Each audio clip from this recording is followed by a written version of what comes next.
Порядка 40% из всех обращений граждан, поступающих в Государственный совет Коми, не относятся к компетенциям законодательного органа, но даже они не остаются без внимания. Об этом нашему телеканалу сообщила председатель Госсовета Надежда Дорофеева перед очередным заседанием Президиума.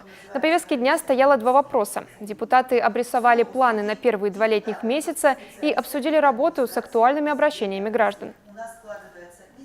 Часть обращений, которые поступают в Государственный совет, ложатся в основу законодательных инициатив.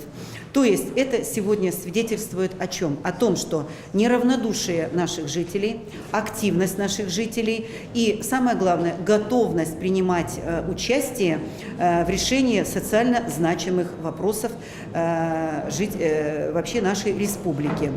Ну, какие можно тут привести примеры? Наш закон о тишине, вы помните, да? Как раз он был рожден, этот закон, по инициативе наших жителей. С начала этого созыва, то есть с сентября 2015 года, депутаты получили 2500 обращений, примерно по 850 в год. Интересно, что каждое 3-е обращение поступило через интернет-приемную. На предстоящей 20 июня сессии будет рассматриваться закон об обращении с отходами. Только предложений по нему от граждан уже пришло более 600.